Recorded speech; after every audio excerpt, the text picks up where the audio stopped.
Hello, Mr. and Mrs. Featherson. Today we're going to be going over your coach with you today. We're going to be starting right up front here, pretty much with our tongue jack. The tongue jack is how we are going to level the camper from front to back and how we get on and off the tow vehicle. Before we get off the tow vehicle though, we do want to make sure we're level from side to side. We do recommend using a carpenter's level right inside the doorway to figure that out. They do have a little stick-on levels you can buy that you can stick on the front and on the side of the coach for that as well. Once you've done that, you got the side to side good and figured out, because what we're trying to do is use the tow vehicle to help us roll on the blocks if need be. We're going to unhook from the tow vehicle, and then we're going to use our tongue jack here to get on and off the tow vehicle. Pull the tow vehicle forward, and then we're going to level front to back. This other switch here is just a little LED light so you can see at night if you needed to. Once you've done the front to back and the side to side, then you're going to be ready to lower the stabilizer jacks. These guys are located on each corner of the camper, and that is going to be a 3/4 socket. It does have the hand crank tool inside. I tell you, use a drill, makes it a lot easier. All right. Underneath these guys here is going to be our 2 propane tanks. These guys are both filled, minus what I use to test the propane system. This guy here is going to be your regulator. This is going to tell us, pretty much what tank we're using. And it's also going to let us know in this little window right here when the tank is empty. You do actually have these aftermarket gauges on here that will also tell you when the tank is empty as well. This style regulator is designed to where you can have both tanks on. Once the one tank is empty, it will start drawing from the other tank. The only way you're going to know that the other tank is empty is if you come out here and you look at this, or you're going to look at this guy down here and it'll show you like a little red flash card showing that it's empty. From there, you're just going to take this guy, swap it to the other tank, take that one off, and go get it refilled. Then back behind here is where our batteries are located. They're 2 24 series Marine RV style deep cycle batteries, and they are new. Alright, as we come around to the side over here, you are going to have your little pass-through compartment here. Pretty much on the other side is going to be your hitch, and then this guy here is your manual crank. Next, we're going to have our fresh water connection. Pretty much this is the portable water you would take with you if you're going to a campsite and they didn't provide water. Pretty much it's gravity fed. You can stick the hose in and let it fill. You do want to read the monitor inside. Once it reads full, you do want to shut that water off. Overfilling the tank over time, when water starts shooting out of here, it can cause damage both to the outside and where it's connected on the inside if you're not careful. Down below is going to be our city water hookup. With this, you always want to make sure you got a pressure regulator at the spigot. From there, your option of an inline water filter, and then your hose. It'll be a blue or white hose, and you're going to tie it into here. Turn it on, you're going to be ready to use the water system except for the hot side until the hot water heater tank has been filled. Your drain for your fresh water tank or the portable water is going to be removing this cap right down here. I do have water in it at this time. I am going to go ahead and take this cap off and start letting this tank drain.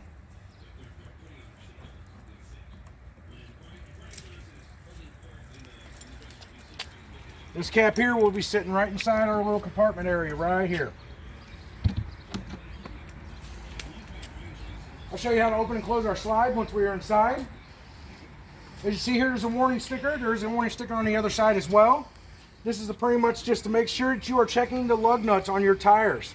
Okay, that is very important. It is recommended that you check these guys at 50, 100, and 200 miles. And we have these torqued to 100 foot-pounds. So if you don't have a torque wrench, it is recommended that you go out and buy one. Tires, you also want to keep topped off at the max PSI. The PSI on these guys are 65 foot-pounds.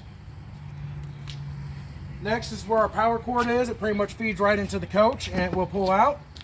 It is a 30-amp cord. This guy up here is going to be a black tank flush. What this guy is like a sprayer inside the black tank, sprays around and gets nastiness out. It's recommended you do this every time when you go to dump the black tank.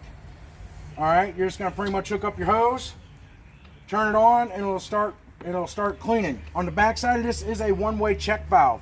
So it is recommended that I recommend that you also use a pressure regulator on this. Also, to keep it simple so your hoses ain't getting confused, go out to Lowe's, Home Depot, Walmart, wherever, and get yourself a black hose. Black tank, black hose. Keeps it simple.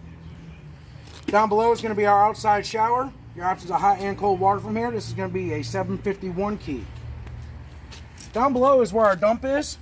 Pretty much you're going to hook up your sewer hose, and then from there you're going to open your black, which is going to be on the right side first.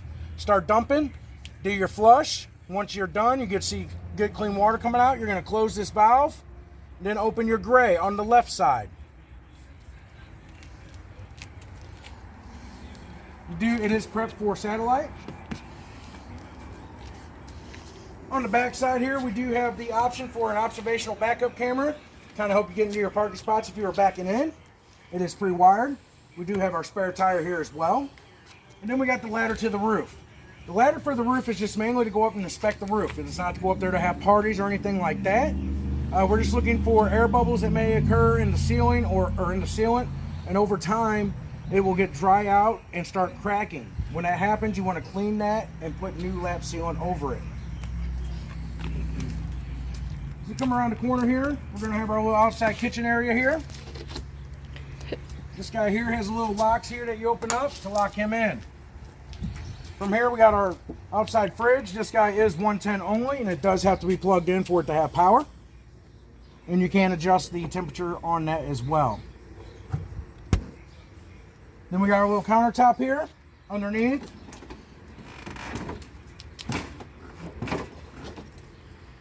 Got our hose up.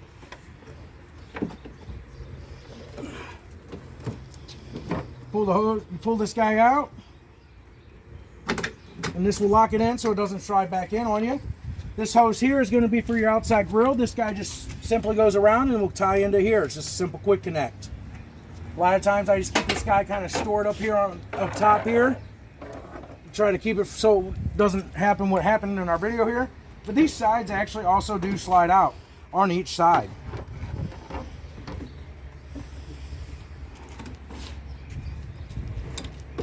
Then you got the outside water sink area here. This guy just comes right out.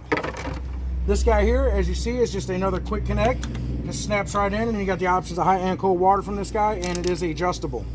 And then our grill here, you do have to use a barbecue lighter when you go to light it.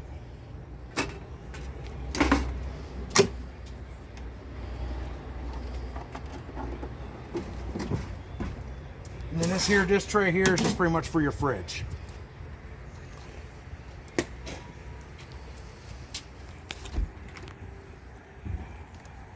Another 751 key. This guy here is going to be the back of the fridge. There isn't really nothing you have to do in here except for maybe check for mud dauber nests or wasp nests. They're generally attracted to the scent of the propane. One thing you can do is usually use dryer sheets towards the bottom. Kind of helps deter them from this. Other than that, there isn't really a whole lot or anything you have to do inside this guy here. Up above is going to be our vent for the stove. And then down below is going to be where our furnace is. It is recommended that you get mud dauber screens for this guy to keep the mud daubers out, but also the wasps. They can fly through the ductwork and get inside the coach through this area here. All right, so that's always pretty important to keep screens on there. Next, we do have a 110 connection and a hookup for the TV. And you can bring the TV outside and set it on this bracket right here. We do have two outside speakers. I'll show you how those guys work here in just a moment. Also, when we go to open up the awning. This guy here is going to be generally the back of the or front of the water heater. It does have the electric option here, and I do believe there was the switch inside as well for the electric. It is gas and electric optioned. Down here is going to be your ano rod. Every time you're done camping, you always do want to take this guy out so you can inspect that rod.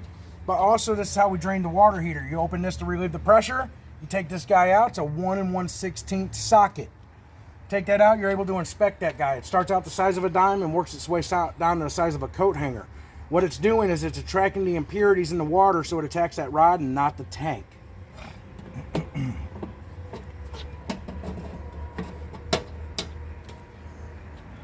We'll come back to this here in our step area, door area here in just a second. Pretty much just come to the other side here, show you your other side of the pass-through.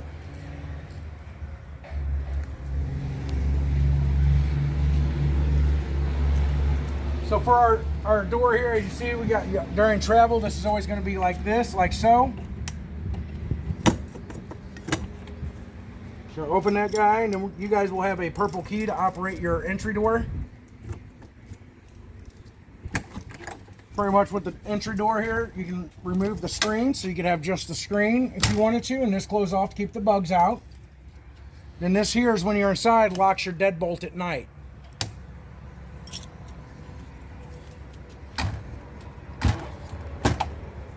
For our steps, these guys are just going to simply just pull out and they flip down, just like so. Real nice, simple, and easy. Alright, when we step inside, right down here at the very bottom is going to be our fire extinguisher, right near the entry door. And our control panel is going to be located right up top here to bring our slide room in and out, which we are going to go ahead and do. And then we will bring out our awning.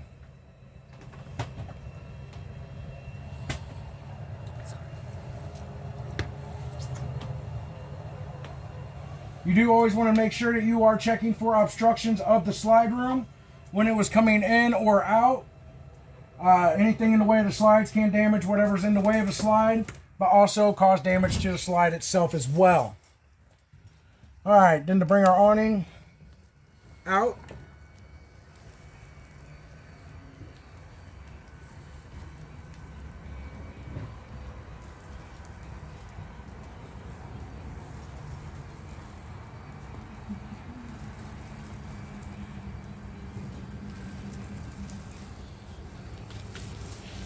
Generally what we like to see is that flap pointing vertically down at the ground. Now your awning does have pitch settings. Pretty much all you're going to do, as you see here, just tells you to pull down to adjust the pitch. So you just pull it down and then it creates that pitch as a shade protectant. That is generally what these guys are meant for. I always try to leave it at a slight angle when you bring it back in. Overextending it upward can damage the components on the inside. While I'm still out here, we're going to go ahead and turn on our awning lights, which is going to be our very first switch right here. This one here. And that turns on our awning lights. Then our second switch here was going to be for our entry lights. And it actually does turn on the light on over the dinette as well if you leave it on. And then our other one here was this the ambiance light around your island. And then our bottom one is the ambiance light around the TV. Our very last one there. Alright, we'll step back up here to this our control panel real quick. Finish this guy out. Pretty much down here is going to be where your tank, show you your tank statuses and the status of the battery. As you see, it is reading full right now. We are plugged in, so the converter is charging the battery for us. The fresh tank we're emptying. At this time, our black and gray are still full at this time because we do test the systems to make sure there is no leaks. And I also did put a cleaner in the black tank to help clean it out since it was used. And then the water pump. You're only going to be using the water pump if you're using the fresh water tank. And then down here is going to be the options for the water heater for the gas side or the electric. Whenever you go turn on gas, this light will pop on until it fires on propane. Once it is fired on propane, that light will shut off. It will try to cycle roughly 2 to 3 times. If it doesn't fire on propane after that, the light will stay on. You just need to go and check and make sure that the tank ain't empty or forgot to turn it on. Alright, pretty much as we kind of step into the bedroom area here, it is kind of a tight squeeze. You do have 110 outlets on each side. You do have your closet area on each side as well. The TV, actually, this piece here does rotate, and you can flip the TV to the inside if you wanted to. There is some storage underneath the bed. Start with the light. And then we got our light above the bed here. Pretty much that is where you turn it on by hand. Pretty much, and then you got your little divider here. You just unhook it, and it snaps and locks in. And that is located on both sides. Pretty much with the TV. Got our remote here. We're going to turn this guy on. Generally, whenever you get to a new area, you do got to scan for channels. Pretty much to do so. Mattresses included? Absolutely. The exceptional 41st anniversaries at Kettle River Furniture and Bedding, Edwardsville. Pretty much to do so, when you go to the live TV, if you actually hit your little star button here, it'll take you to options, and you can go to scan for channels. And from there, it'll do a channel search and find whatever channels are available in your area.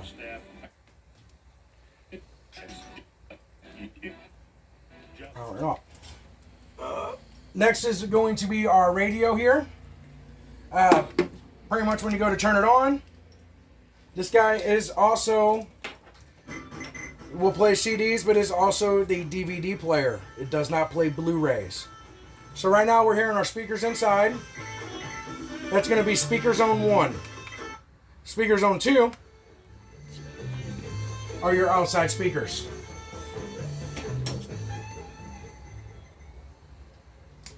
And then you press and hold the power button to actually shut it off. If you just press it, it will usually just put it in a standby or mute mode. I am going to step back over here real quick on this side. Pretty much on the back side of here is where your antenna booster is. You see the green light. That does have to be on before you scan for channels, and it also does boost the signal for the radio as well. And then right here we have our fire exit window. For this guy, you're just going to pop this guy out. He'll pop right open. It is on a hinge, so the whole thing would fling open if you had to get out, if you couldn't make your way to the door.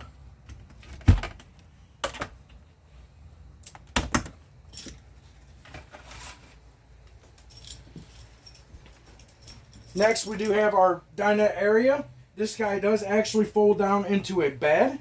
All you do generally is you're going to pull this, start to slide it forward, and this guy will drop down, and then will lock right here, or sit right here on this lip. Okay? It is recommended that it is going to be in that down position during travel, so it helps kind of stay secured inside our notches here. And then you do got storage underneath each bench seat as well. And then inside here is going to be the owner's manuals for most of the appliances and components inside the camper. We got our hand crank for the tongue jack, so if something happened to the crank or to the motor. Then here is going to be our keys. Pretty much the purple key is what operates our entry door, and our silver key is going to what operates our compartment doors. As you see, we do have a couple more remotes right here. This guy here is going to be what operates your fireplace. You turn that guy on, and then you can set temperatures, change flame settings, and things along that nature. And then our other one here is for the radio, change stations, or if you're watching a movie. All right. As we move along, you got more storage on the side here and here as well. Down here is going to be our carbon monoxide and LP detector. With this guy, it's always recommended you test this every 9 to 14 days. And right here's a button that you push to perform that test. Takes just a few seconds to do that test. Got some little dust bunnies. And then it goes back to green. We just performed a test and we know that it's working properly.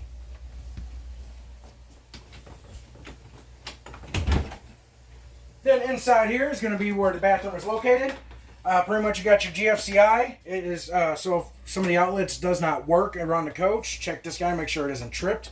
You do got the medicine cabinet up here as well. You got storage down below. Then we got our shower. With the shower, it does have a reducer on the knob. That's so you can try to get the most out of your hot water. Your water heater is only 6 gallons. The average American uses 38 gallons of just hot water when they take a shower. Then we have the toilet. For the toilet, you would lightly press on the pedestal to add water to do your business. All the way down will flush. You do always want to try to make sure that liquid stays around the seal on the inside here, because it can get dry rotted and brittle, and then a smell can start to come through. Then we have more storage in here and here as well. And we do have our attachments over here for the vacuum cleaner. I'll show you where that is located in just a moment. Quite a lot of space there. And then you do got your light here for the inside bathroom. Then you got your fan that you open manually and then turn on with the switch. All right, as we step out, we're going to get to our thermostat here. Pretty much with the thermostat, you do not push these buttons. They are got a little foam pad on the backside, so you just got to lightly touch it. And then when you turn it on, it's going to first show you an option for the fan. Auto is generally what you want to try to keep it in, but you can have it in high or low. Then next, you're going to have the air conditioner. As you see, it shows you a little snowflake and it says cool. Give that just a second there, and that guy's going to kick on for us. You can dump the air in or send it through the vents. And then our last option here is for the furnace. Gives you a little wavy lines. And then you would have off. Alright, next we're going to show you the fridge, pretty much like we were showing on the outside. This guy is gas and electric option. Pretty much to turn it on and auto, and always look for 110. If you are unplugged, as long as the propane is on, it will switch over to the gas side. And then on the gas side, if it shows check, it means it did not fire on propane.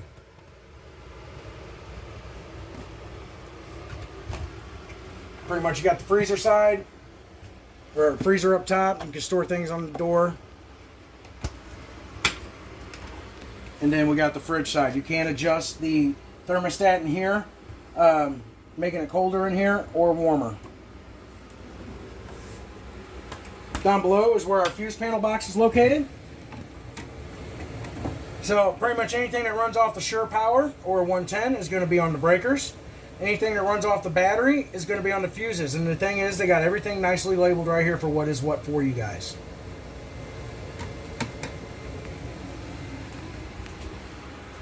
Next, we got the microwave. It's pretty self-explanatory. We do recommend setting the clock for it. So if you go out, going floating or anything along those lines, you come back, you see the time isn't set, it shows you that there was a power failure at your campsite. Next is going to be our hood range, where we got the light and the fan. And then you do have to use a barbecue lighter to light both the top burners and the oven. Pretty much for these guys here, you just turn it to the light and then light it. For the oven, you do have to turn it to the pilot and push and hold in, and it even tells you on there. Once it's lit, you hold it in for 5 to 7 seconds, then set the temperature. Then we got our sink area here.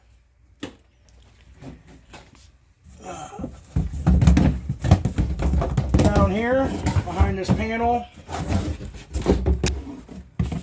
is going to be where our bypass valves are for the water heater. Pretty much when you go to winterize the unit, you do want to hit that one valve down there. You're just going to flip it up, and it bypasses the water heater. Your water pump is located underneath the bed, but it does not have the winterization kit on it. That's an aftermarket piece you guys would have to purchase if you're trying to winterize the coach yourself. And then down below here's where our vacuum is going to be for the attachment. And then pretty much back behind here is where you close this, you can pull this out, and that's where your bag's going to be located.